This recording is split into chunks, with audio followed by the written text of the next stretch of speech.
Hello, wonderful viewer. Welcome to the first ever automated completion of Starcraft Broodwar Terran campaign. My name is Josh, aka Insanity Spreader, author of insanitybot, our subject today. So a couple things right off the bat. You'll notice that we're in the original Starcraft. That is due to the fact that insanitybot is built from the Broodwar API, which was written by Blizzard for the 1.16 patch of Starcraft, and therefore is incompatible with remastered. So we'll be playing with the old graphics, old aspect ratio, all that goodness. You'll also notice that we're not launching from the campaign menu itself. We're in custom games. That is due to the 1.16 version of Starcraft I have. It was not prepackaged with the campaign missions. It was deemed unnecessary because the primary purpose of this was for insanitybot to play one-on-one games locally on my computer here to practice and code in preparation for bot tournaments and that kind of thing. But I just had to go out and grab the campaign files themselves. They're completely the same. The triggers are the same. Events are the same. The only thing missing is the audio wave files, but that's kind of just extra on the side, so it doesn't really affect the gameplay at all. So starting off, we'll just go ahead and get in. We'll skip the briefing and just get into things. So what is this? This is a bot playing through missions 1 through 8. Technically, it's capable of finishing all 9, as there are 2 variations of mission 5. But this is insanitybot playing through campaign missions completely on its own, utilizing the logic and code that I have programmed it primarily to play 1v1 multiplayer games, but I've repurposed a version of this bot to complete the campaign. It was a unique challenge. I thought it was a lot of fun. Posed some different approaches and different programming styles that were required to complete the various missions. So all in all, I did this purely for fun and to kind of show that it is possible to complete the campaign with, code a bot potentially in the future. Maybe if somebody wants to create like a tool-assisted speedrun of StarCraft, they can do that using the resources available from the Student StarCraft AI tournament, which is, the sponsor of the bot tournaments that happen throughout the year that insanitybot participates in. You'll have to forgive me, I'm not really used to casting or creating videos or really talking during gameplay, or I'm a very reclusive person, so this is a bit outside of my comfort zone to make a video and try to make it interesting for people to watch. But I did want to do it because this honestly was a very fun project that I thought was very interesting. So if anybody was interested and wanted to watch through it, I wanted to provide a way to do so. But if I do a lot of hums and ha's and ums and all those filler words, please forgive me, because it's certainly not something that I'm used to doing. So getting into things, you'll notice the first thing insanitybot does is sends his initial tanks across to snag this base here, as it's neutral at the start, but then we acquire it as well as the hero unit Terran. This just gives us a bonus of SCVs early, as well as a gas geyser, which we will need as our primary mode of completing this mission, at least for insanitybot, will be through the use of factory units. insanitybot, usually at the start of a mission, will choose kind of its composition it wants to go for. In this case, since we're going against Terran, going heavy into bio isn't as effective as going, into siege tanks and vultures and Goliaths, as bio does not trade very well against siege tanks. So you'll notice he'll add on a pair of additional factories and just continue a steady production of combat units out of factories. Whenever it gets near or caps its supply, it queues up supply depots, tries to group these together so they're not as in the way. You'll also notice it tries to stack its factories in an intelligent manner. to avoid clutter, but since StarCraft 1 Terran buildings are so enormously cumbersome, like, odds are it's going to try to put things in weird places just for the sheer reason that it runs out of space. So at the start of this mission here is not too much happening. It just is focusing on getting more SCVs, strengthening its economy, while slowly tacking on additional combat units as well as production. It does not move out in an aggressive manner until it has a larger number of siege tanks. I think the number is around 8 or so is when it flips a switch and goes on the aggression. Until then, it groups up its combat units here at the natural base, just to serve as a quick reaction force for any, enemy that tries to attack this base.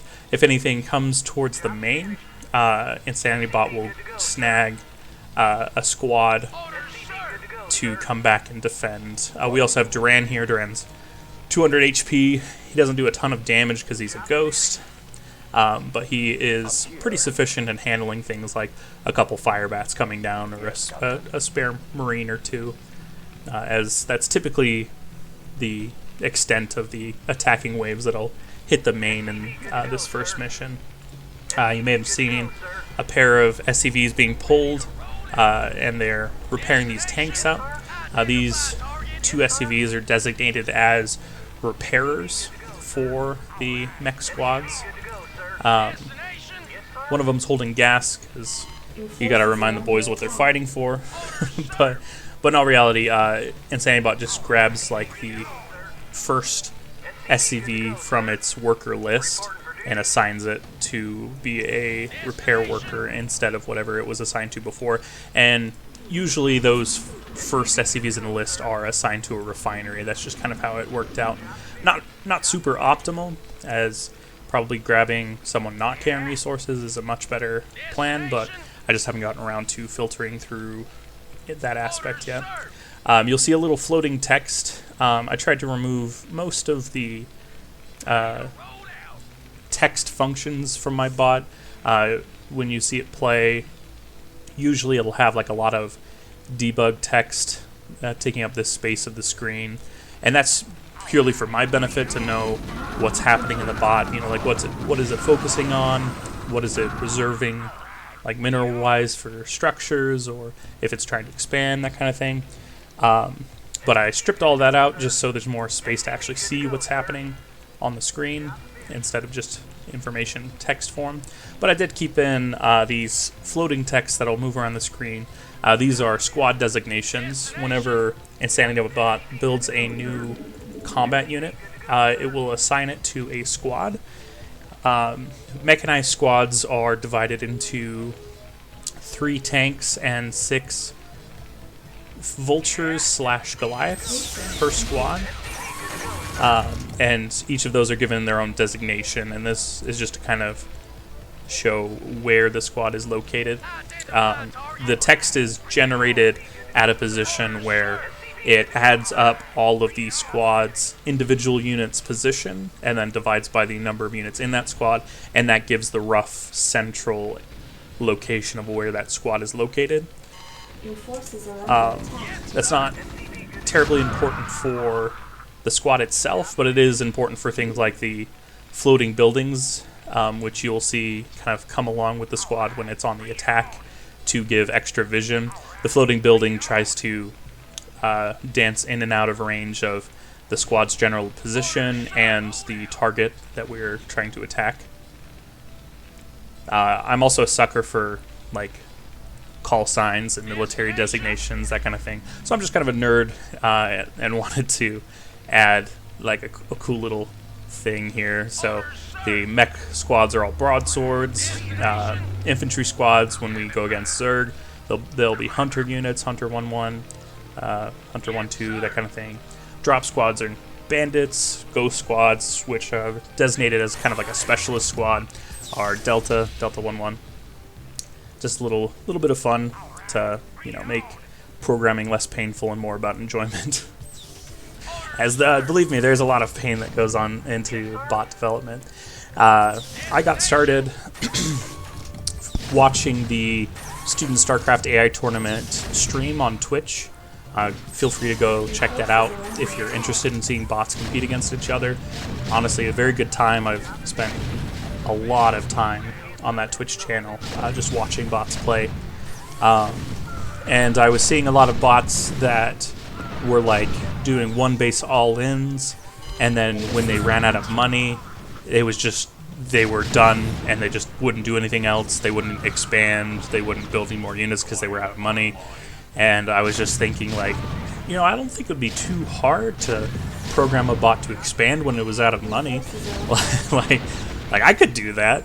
So like that's how I got started, and I think that's how a lot of people do get started. They kind of watch bots play, and they kind of think to themselves like, oh, like I bet I could program something like at least this good, if not better. And here we are, right?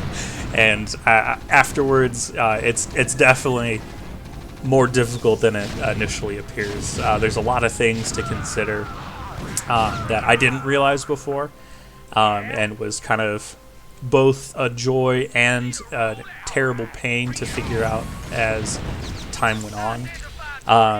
There's a lot of things to consider, like building placement, something that's very straightforward for human players, where it's like you've got structures like a supply depot that doesn't really have a purpose outside of just giving you more space to build units, but the building itself is blocky and cumbersome and needs to be placed kind of out of the way so it's not causing units to get stuck or blocking your production from being able to reinforce the front line. So there's some considerations that need to go into where you're placing structures, especially for Terran, since Terran's bases usually are much larger than other races. So building placement was something that took a lot of time to figure out and try to do it in an intelligent manner. And it's something I grew to appreciate a lot more of when you look at top bots. It's rare that you'll see them trap their units with buildings, and after you start developing, that's just a small thing that you grow to appreciate. That, well, wow, they did a really good job of programming their bot to place buildings in an intelligent way, and there's just so many more little aspects like that go into bot development that you don't appreciate fully until you experience it yourself. I'm not trying to sound high and mighty, just given my experience into getting into the bot development world. So you'll see all of the combat units are focusing their efforts over here. That's just because we have comsat stations, and when insanitybot gets near full energy with a comsat station, it will scan one of the bases on the map, whether it be enemy or whether it be a neutral base. It will scan just to check if there's any activity happening. And if we see structures, insanitybot will log that and decide whether that's the new point of attack or not. In this case, for this particular map, insanitybot is programmed to attack the closest enemy structure to his main base. And so when he scanned and saw those 3 missile turrets here, he decided that these were the biggest threat, and this is where the main force would focus itself. After the 3 missile turrets are destroyed, it comes back around the bend to begin pushing at the front line once again. And which is convenient because eventually insanitybot will start running out of minerals at his main, as well as his natural. He'll want to expand to keep gathering resources, and this is pretty much the only expansion that he can really take on this mission. You see that another scan was done because comsat station hit near max energy, decided to do some scans. It is funny because, as I said, this is the only real free base for insanitybot to take. There are technically 2 additional bases on this map. One is the enemy's main base, and the other is over here, and that's because the terrain analyzer split these minerals in half and decided that this was one base and back here was another base. Just a fun additional challenge to programming these campaign missions is that the map analyzer was designed with without campaign missions in mind. You know, not that it needed to, because that's not the point of the competition. But when you go from multiplayer maps that have very clear bases of, you know, minerals arrayed in a very particular manner, spaced out just so with, you know, choke points between them, to campaign missions that have kind of haphazard minerals just spread all over the place, it leads to a lot of inconsistency with the map analyzer as far as what qualifies as a base and what doesn't. So that took a little bit of programming around just to make sure that, you know, insanitybot was able to expand in an intelligent manner on these missions, while still, you know, utilizing the most general logic it could. This is a fact I actually didn't realize before programming the campaign missions, is Goliaths actually outrange Marines and bunkers without Marine range. I didn't know that before. This isn't really a situation that comes up often in my multiplayer matches. Insanitybot is not very good at TVT, and I usually die to siege tanks outside of my natural. So having a Goliath outrange a bunker isn't a typical scenario you run into, so you know, the more you know. So you'll notice some spider mines being placed down. That is relatively new logic that's been introduced to insanitybot. It was part of my latest larger patch to the multiplayer logic, as the most useful part of the vulture is its spider mine in the grand scheme. You know, you can argue for the use of vulture for like run-bys and killing workers and that kind of thing, but probably by far its most useful feature is the spider mine. So insanitybot, it has a randomized timer that's kind of running every frame. It's just a randomized number spanning between something like 1 and then 1,000. And when it hits a particular value for each vulture, the vulture will do a check to see, oh, is this a good spot to plant a mine?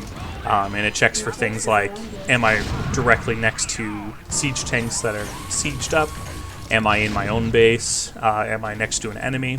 And if it deems that the situation is right, it'll plant down a spider mine.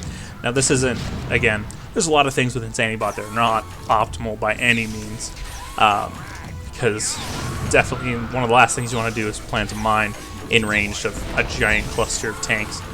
But like, it works well enough right now that I'm focused on other things that are far more pressing before I come back and like really vamp the logic for the Spider-Man. So Spider-Man. So for right now, it uses this kind of randomized method to plant them out on the map.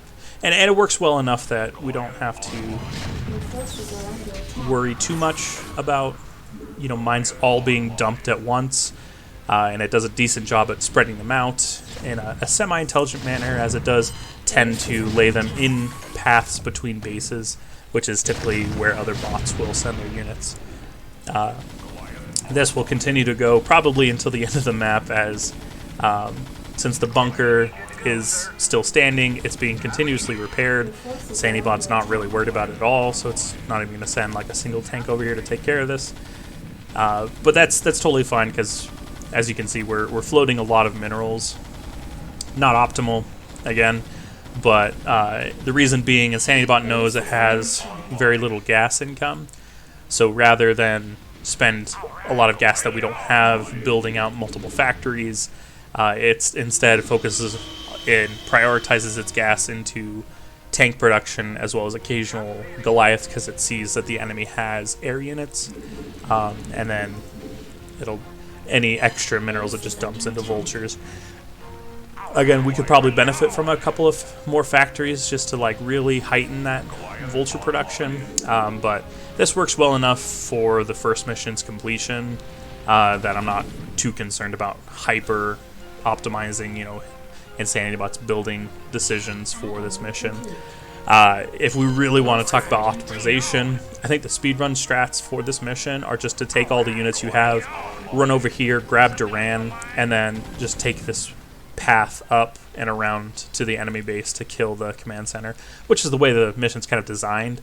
But I don't think there's a playthrough I have where I haven't gone straight through the front, because it's an enjoyable challenge. Like, it's like you're told not to do it, so of course you're gonna do it because you're a gamer.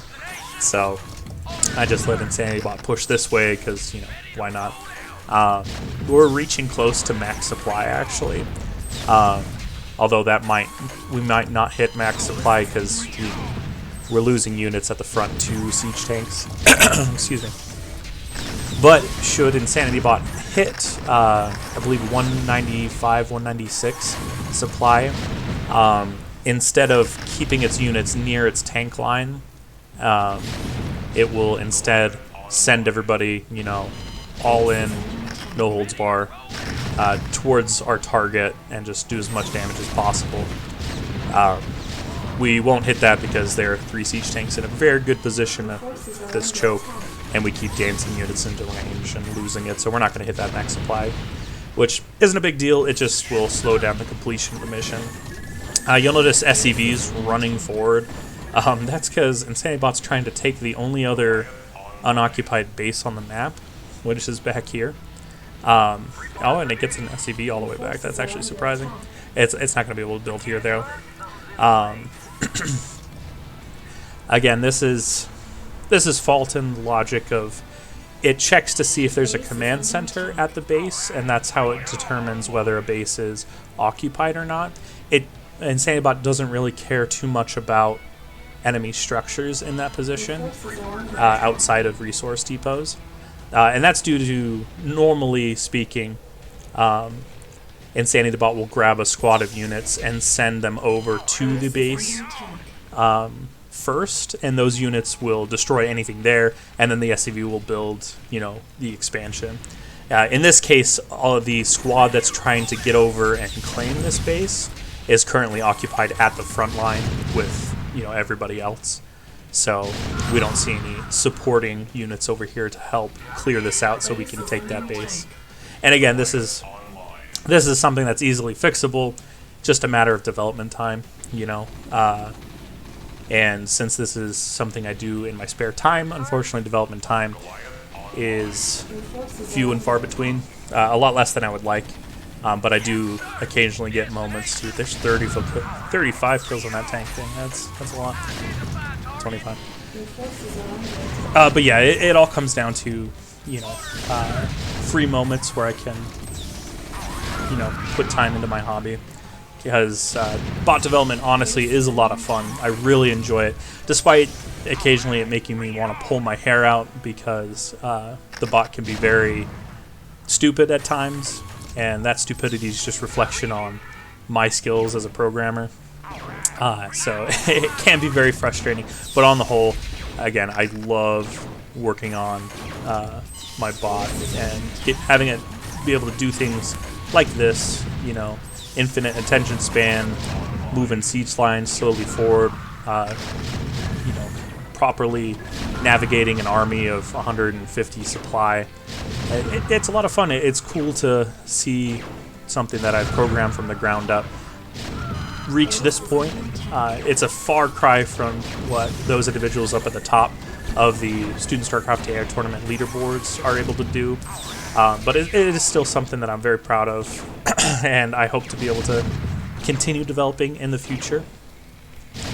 I feel like there are a lot of things that I wanted to talk about. I don't know if I've talked about any of them, or maybe I talked about all of them. Again, I'm not used to casting or entertaining people through video, but if you've made it this far, I do appreciate your time. I won't ask you to like, comment, and subscribe because I don't plan on uploading videos past the Terran campaign mission. It's just not something that I'm interested in doing, so, you know, go ahead and ring that bell. It's not going to do you any good. but I do appreciate you checking out this video for this mission, at least. I think I'm planning on releasing one video per mission, as doing them all at once would be a lengthy video. and so I think I'd rather upload much smaller, more digestible chunks rather than the whole thing all at once. But yeah, if you have any comments about insanitybot, about this whole process, go ahead and leave a comment below. I'll answer what I can. I am by no means a professional in any sense of the word, and as I said, like, this gameplay you're seeing here is certainly not perfect, it's not optimal, but it's the first time that somebody has programmed a bot to play through the Terran campaign, and I think that's pretty cool. You'll see now that we've hit 199 out of 200 supply. The Goliaths and Vultures are no longer staying near the tanks for protection and are instead diving in to attack the enemy, which will speed up the process as a whole. The Goliath over here is still working on this bunker as it's continuously being repaired. But yeah, thanks again for checking out this video. We'll just destroy this command center and be done with the mission. I'm planning on tallying up the time each mission takes to complete, and having that notated as the first tool-assisted speedrun of the campaign. It's going to be extremely slow, which should be a lot of fun for if anybody wants to beat the time. They will have a very low bar to clear.